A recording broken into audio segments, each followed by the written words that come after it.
This is Sawyer Robertson, and you're listening to the Bearcast on SicEm365.com.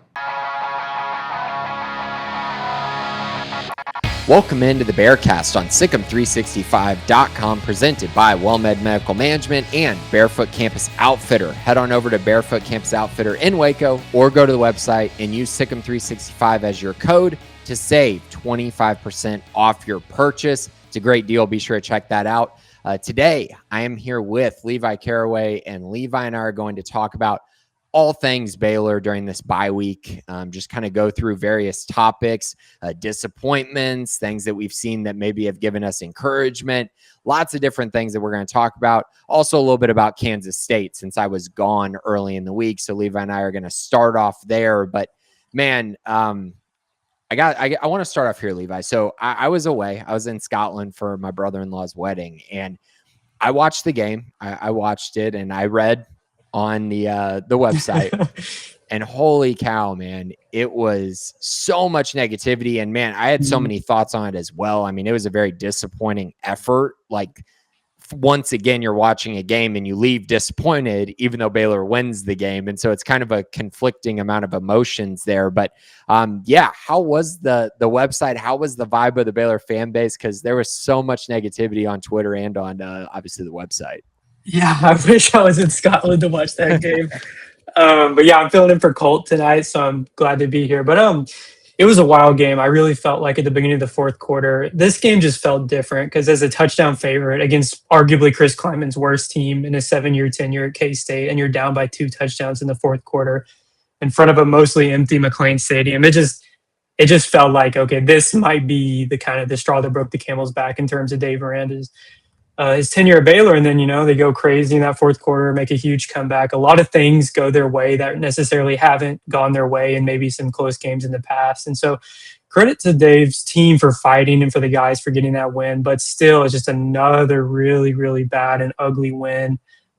This close to losing another game at home against a Big 12 team that you're better than. And I think last year, and I've touched on this in my story from the game, was like last year, there's a lot of moving parts. Jake Spadball first year, Dave was calling the plays first year, a lot of new players.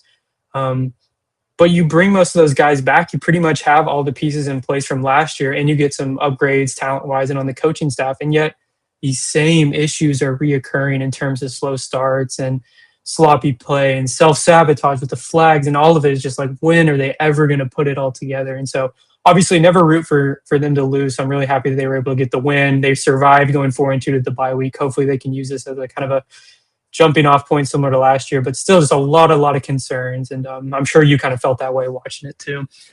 Right. And I mean, the defense was just abysmal again. And I mean, there's no way to put it. Like, you can't really phrase it nicely because it's been so bad. I mean, you look at any advanced metric and they're outside the top 85 in the country. I mean, some of the teams that they're around, it's bad. I mean, you're looking at Purdue, Rutgers, Stanford, like programs like that is who you're around in these defensive rankings. And those teams have really struggled. And so for Baylor to be 4-2, despite that, tells you a lot. For Baylor to be 4-2 despite a pretty tough schedule. I mean, if you look at it, I think it's probably the toughest schedule any team in the Big 12 has faced. Yeah. I mean, the more that I look at it, I really think that Auburn, yes, they have losses, but they've played a really tough schedule. The games that they have lost, SMU's winning games, like they've come back after their bye week and won a couple in a row. They look fine. Like, they're going to be pretty good. Arizona State, we've seen what they've done so far this year. I know that K-State is bad, and I do firmly believe that they are pretty bad. I also think that they're better than their record says, and I think that will probably play out as the season goes on. I do think that they're getting better. Now, does that mean they're going to win a bunch of games? No. Do I think they can still potentially make a bowl game? Yes. I think it's a possibility that they're around that kind of region. So I think in general, my biggest, kind of things on this are Baylor still has a lot of season in front of them. Baylor's 4-2. They're fine in the Big 12 right now. Yes, they lost to Arizona State. Yes, they don't get to play Tech, and Tech looks like they're going to just cruise because their schedule is so easy. I mean, they're going to cruise. They'll probably be 11-1 or 12-0 would be my guess going into, unless they get a bunch of injuries. but I think Baylor is still in it, and they got 2 really tough games coming up on the road that's going to define their season. But for me, I felt like going into this game, it reminded me so much of the Texas Tech game last year, where you really had to win this game. The only way your season turns around is if you win this game. And if Baylor was 3-3 right now, I just don't know. I don't know that you can predict that they come back after the bye week, find any momentum, win either of these games, and then you're sitting at 3-5 and you're expecting them to do what they did last year all over again, kind of. I know different record, but similar vibes. And so being at this stage, I think there's still positive momentum there. So I do think this game was massive. They found a way to win it. But in general, this team is flawed, and they're I would say fatally flawed. I think the defense is too bad at this point for them to reach their goals. Now, off the bye week, maybe things change. I think specifically there are a couple things that could change for them, specifically when it comes to turnovers and sacks. And those 2 areas, they've been there multiple times. They've been around the football a lot in those areas and just haven't been able to get them. I mean, they've missed out on like 3 or 4 fumble recoveries this year. They've dropped a couple interceptions, had an interception called back by Jacob Redding against Arizona State. They have, middle of the road pressures. I think they're like 6th or 7th in the Big 12 in pressures this year, and yet they're worst in the Big 12 in sacks. So if those things change, those can become game changers. And if you get those kind of things, you become more similar to something like what Phil Bennett did at Baylor, where you're getting sacks and you're getting turnovers, and that's allowing you to get off the field, set up your offense really well, and take advantage of certain matchups in certain situations. That just hasn't happened. And it flipped last year after the bye week. We all talk about the offense, but the defense flipped too because they started getting turnovers and sacks. So if that flips again, then you could see something similar to what happened last year, and it could give them a shot, especially against a schedule that I still don't think is that tough outside of these next 2 games in Utah are tough, but outside of that, it seems very manageable. Real quick, Sawyer Robertson has something to remind you about. Want the latest information about your favorite team? Try out Sigum 365 premium content the next 3 months for just $5 by clicking the link below. And now back to the Bearcast. I think so too. And that was a huge part of like kind of last season's turnaround that maybe was a little under discussed. Was it wasn't like the defense suddenly became good over the back half of the season. They just were forcing turnovers, and that benefited a lot because the offense was pretty much unstoppable. So if they can get kind of things to go their way, yeah, I can see the optimism there too. And a lot of things that I've seen so much at the college level is just kind of being in the right place. And it feels like so often when you watch this defense, it's like guys are doing this before the play. They're not getting the play. They're going in the wrong gaps. The defensive line has bad rush lane integrity or whatever.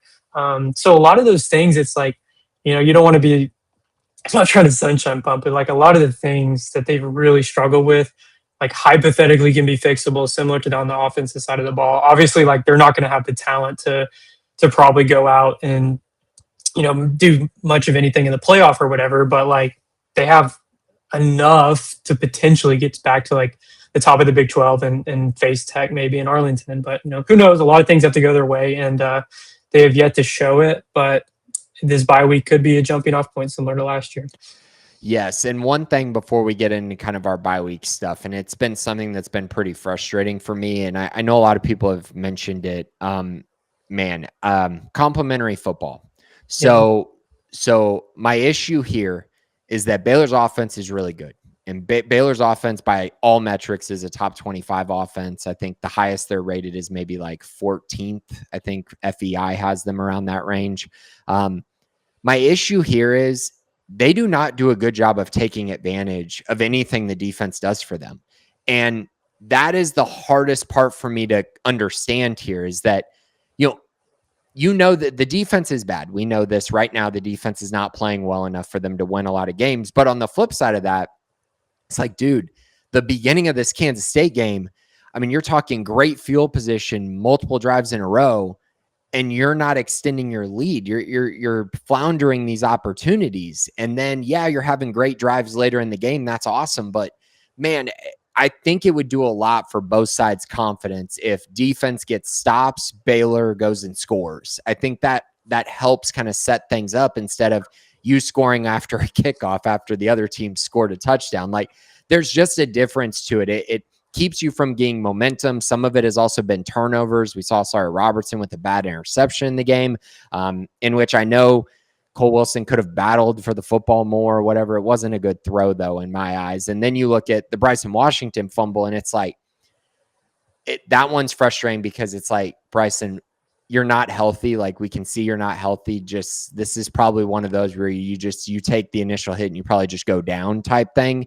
And you could tell, like, it was hard for him to get up all game. Like, he's having to get helped up, and he fumbles the football, and it's just giving up momentum, giving up chances. Cause I really think, I really believe this, that if Baylor had taken advantage of their early opportunities, they could have been up by 2 or 3 scores. And then I don't think Kansas State is in that game. Like, I think they probably give up, or Baylor starts gaining momentum, is really able to put them away early. And they weren't able to do that. And I think we've said that too many times. It happened against Oklahoma State as well. Happened a little bit in the Arizona State game, obviously. The turnovers there are part of it, but yeah, they weren't playing complimentary football once again. And so though that issue continues to pop up, and that's another one of those things that has to be fixed. And that's me pointing honestly directly at the offense, because the offense is good enough for them to take advantage of most of those opportunities. And it feels like right now they're taking advantage of none of them. Yeah, and I think like you said, like the defense, like we know they have their flaws, but with the offense, it's like they can be so elite, yet they continually shoot themselves in the foot with turnovers, with holding penalties that stall drives. I don't have the exact numbers in front of me, but it feels like every first and third quarter, they just kind of come out slow and kind of try to feel their way into the game instead of just going for it, getting that early momentum, putting their foot on people's throats and whatnot. Yeah, like you said, the SMU game, the Oklahoma State game, the ASU game. And Kansas State too. I mean, there's just so many drives where they just kind of like, it just kind of looks like they're going through the motions. And it's like, if they lock in, like they can outscore anybody. And that's what's disappointing with them particularly, is because like all offseason they were like, yeah, we're bringing everybody back, so we're focusing on the little things. And that's been a huge issue this fall, is like if they could clean up the turnovers, the penalties and stuff, like very rarely has an opposing defense stopped them. It's mostly them fumbling the ball, holding, doing something stupid and stuff like that. And so if the offense has another level it can reach, and I think they have the talent to get there, it's just cleaning up stuff. Absolutely. Absolutely. All right, let's dive into these bye week questions, Levi. We got, I think, 5 of them on here. So let's go through these. The first one that we are kind of going to discuss here is Baylor's most valuable player. And I think that your answer and my answer would be the same. So I'm going to look at it a little differently when I answer this, but I think that you and I would both agree Sawyer Robertson is the most valuable player for this team, has been throughout the first stretch of this season. I mean, he's been terrific. He keeps them in every game. He's given them a chance to win every single game. He's been great. He's been truly elite using these skill position guys. So I definitely think that he is that guy. He is that dude. He has been that guy. I think there are other options, but I think it's pretty clear that he's kind of the engine for everything that they kind of get going. Yeah, I agree for sure. Sawyer, I mean, he leads the nation in passing touchdowns and yards. So, and who knows what their record would be without him, which is pretty crazy to say. But he's been phenomenal, and I know you thought Bryson's had a great season so far too, despite the injuries. Yeah, I think the way that I looked at it, because I think Sawyer is such a clear answer, and I think Baylor would be 1-5, probably.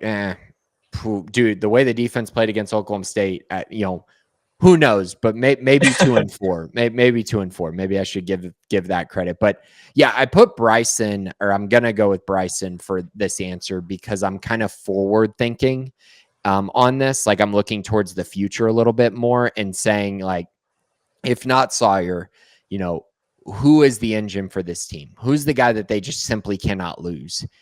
And I think it's him. And I think we saw it in the Kansas State game specifically. I mean, Michael Turner had a touchdown, and that's great, but he was not super efficient with his carries. Caden just again lost like 11 yards on one carry, ends up not performing well in the game, and he's just had a tough time against these defensive fronts that aren't allowing him to find a hole easily. So both of them struggling, and then you look at Bryson, it's like, man, he has been awesome. Like, he's been really, really good, especially as of late. But the problem is they're not able to give him all these carries because he's been banged up. And I think if he would have gotten his full share of carries against Kansas State, I think they'd probably run away with that game. Because if he gets 20, 25 carries the way that he was running the football, that game is over. And I really believe that, but they couldn't give him the carries because he was injured. And it was clear he was injured. He looked like he was 70%, maybe 75%. Every time he got hit, he was wincing. And so I think that's where I'm at with him. I don't think that he's replaceable. I don't think they have anyone that can replace him, at least not at this point. Maybe after the bye week, the freshmen take another step forward. But right now, they need him. And he changes a whole lot of things for their offense. And just his physicality and all of those things really gives them more of an identity in the run game. I think so too. And it's really important that he gets healthy, hopefully this bye week. And he just is put in bubble wrap up until Saturday against TCU. So yeah, and I've obviously last year toward the end of the season, him and Dawson were incredible down the stretch. So hopefully that momentum can be carried into this season. So I guess kind of after MVP, what would you say has been the biggest positive so far for you this season? Yeah, it's been kind of hard to find a bunch of positives just because we knew what to expect with the offense. And so I think they've kind of just met expectations aside from maybe the run game a little bit. But man, Michael Trigg has been such a big positive for me. I mean, in the offseason, we did an article about our predictions for the season. I had him breaking Drake Dabney's all-time record for Baylor tight end in receiving yards. And he's not just going to break it. He's going to smash that record. Like if he stays healthy, I mean, he might get close to 1,000 yards, like the way that he's playing right now, especially if he continues to be their top target. But I think the biggest thing with Trigg was last year we saw how inconsistent he was. We saw the flashes, like you saw the really good games. You saw these standout performances, but we didn't see the consistency. And we saw him miss a game here, miss a game there, miss the bowl game, potentially cost them, at times last year. And this year, it hasn't been like that. And I know he's had moments where, he's got frustration on the sideline and whatnot, but I like that. I'm good with that part of Trigg. Like I want him to care, and he cares a whole lot. And that's been great to see because you just never know, man. And last year we saw kind of his struggles at times with these things, whether it was, off the field stuff or whether it was inconsistency on the field. We're not seeing that at all. He's grown a lot this offseason as a leader and as a professional. And now you're looking at a guy who's definitely going to be an NFL draft pick. Like he looks awesome. And he's really exceeded even the high expectations that I have had for him coming into the year. Yeah, I agree with you there. And it's been cool. I've seen a couple mock drafts over the past couple of days, and he's popping up there, even in the first round, as high as the first round. So that's cool. We all knew that he was probably Baylor's best NFL talent, but him just putting it all together has been really cool to see. And obviously, the performance he had against K-State, some of those catches were awesome to see. So he's unguardable. I mean, he really is. Yeah, he definitely is. I mean, that drive really saved them in that game. Those two catches that he had. It did, yeah. I mean, it was massive. Yeah.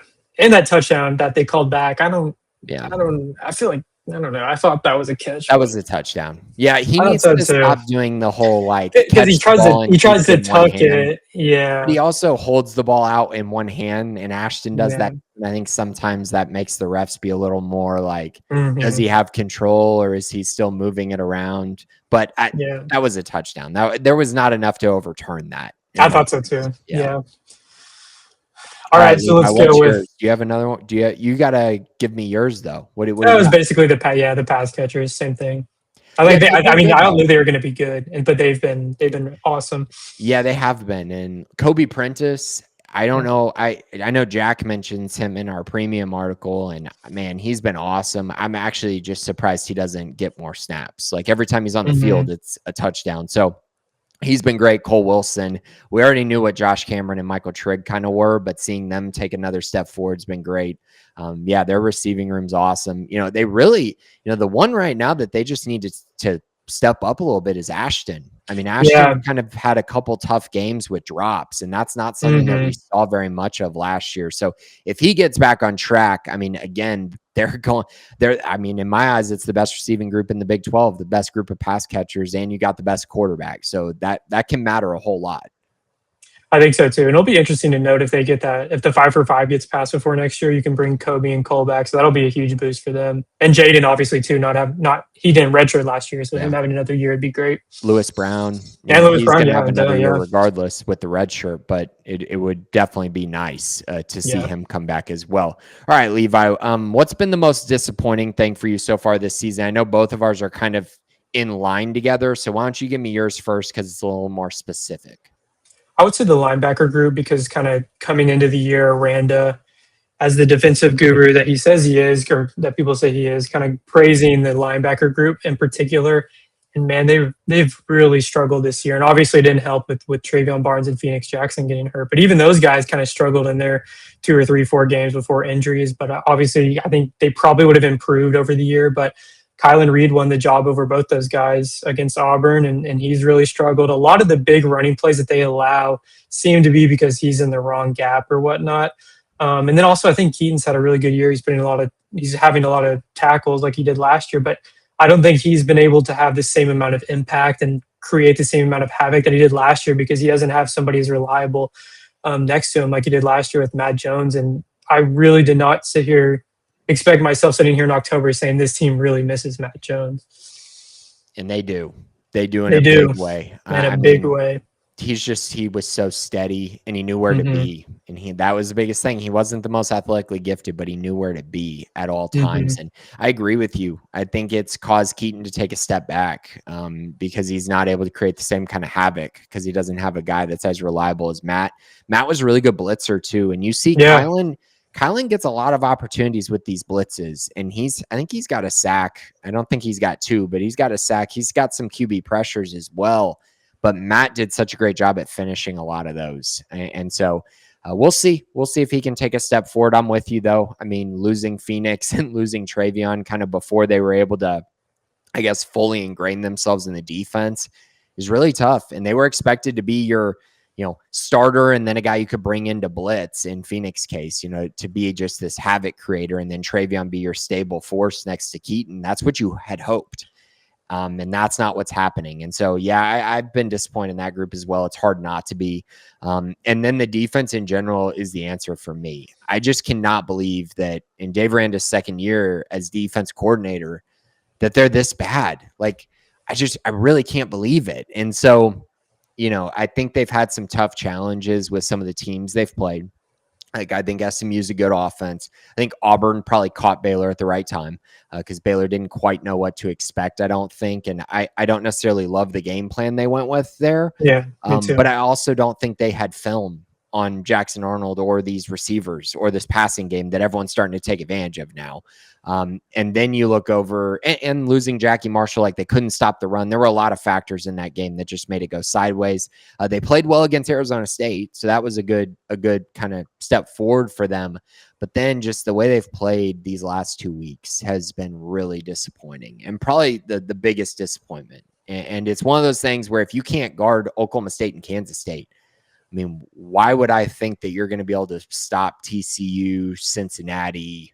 Yes, those are probably the 2 only big-time offenses they have left, but how are you going to stop those 2 offenses? And so that's kind of where my frustration is. And I think in general, it's not just that they're bad because I kind of thought they'd be average, especially with all the guys that they lost. And losing Devin Turner, you're seeing the effects of that, I think, pretty much every week, kind of what he would have brought to the table, even though I love Jacob Redding and what Tyler Turner brings some stuff as well. But Devin was going to give you a stabilizing presence to allow Redding and Turner to be able to come in and play spot snaps here and there and allow you to be more versatile.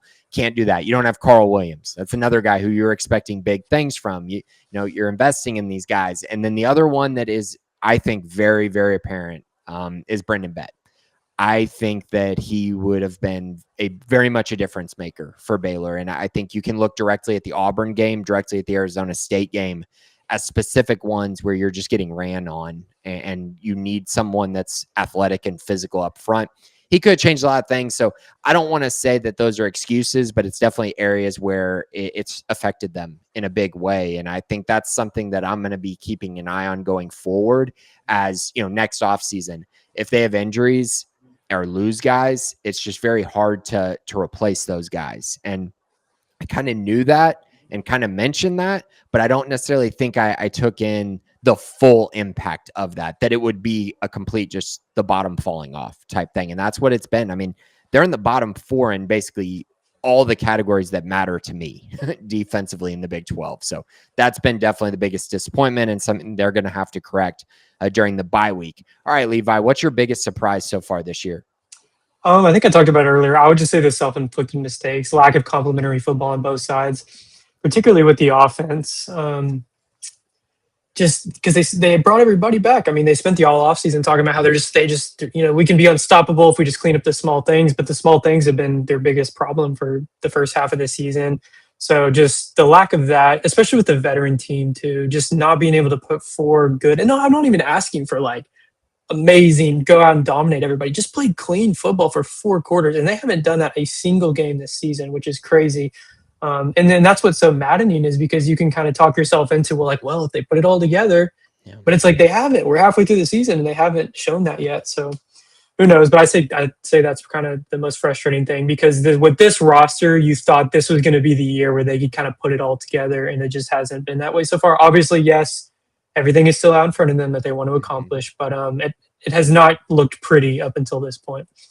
No, and it's hard to imagine it happening. I mean, most of the advanced stats guys have this team being like a 6-6, 7-5 team. So, I mean, it's not crazy to think that it could not flip and that they could lose these games, because if they're going to play this kind of football, if this truly is how they're going to play the rest of the season, they're going to get blown out a couple times, and then they're going to have to win close games to be an 8-4, 7-5 type team. Like that just is what it is. If things don't flip, if things do flip, it could change. But if they don't, it's going to go out that way. I mean, it seems pretty obvious. Yeah, no, this is what's crazy. I was thinking about this earlier, not to be like super pessimistic, but like in mid-August when you're saying, okay, like I predict them to go 9-3 or whatever, the schedule looked a lot tougher in August than it does now. Like K-State is not as good as anybody thought they were going to be. Oklahoma State's a dumpster fire. Auburn, I mean, like, yeah, they're really talented on defense, but I think everybody kind of had those, apprehensions about Jackson Arnold being able to throw the ball. There's really nobody on the back half of it. Cincinnati's better, but I think everybody knew they'd probably be like, they have the talent. I think the questions were just at head coach. And Arizona's probably better than people expected them to be. But everybody else is either like kind of at where people thought they're going to be or worse. And so to sit there and not take advantage of this schedule with this team is not going to be a good pill to swallow if we sit here in a couple months and they finish 7-5 or whatever. I still think the first half is about what we thought. And to be fair, if you go watch the Auburn-Oklahoma game, Auburn kind of got screwed in that game. They should have won that game. And so, they did. I mean, they lost to 2 good teams. Like, even if Auburn is an 8-4 team with losses on the road to Georgia, A&M, Oklahoma, like, are they bad? No. I mean, those games were competitive too. So I don't know. I still think that is a good team. I think Arizona State is meeting their expectations, even though they lost Mississippi State. I think Mississippi State's kind of shown they're a lot better than people thought they were going to be in the offseason. SMU, I still think's the same. Like they're not as good as they were last year, but I think they're right around their expectations at the moment. I mean, lost to TCU and Baylor. Like, I don't know. I think the beginning of their schedule is kind of what I thought it would be, but you're right. Cincinnati and Arizona, it's like they're better than I thought, and they're both on the road. And so that's going to be interesting. I thought Arizona was going to be a potential, like, you get to that game and they've packed it in and they're looking for a new coach, and that's not going to happen.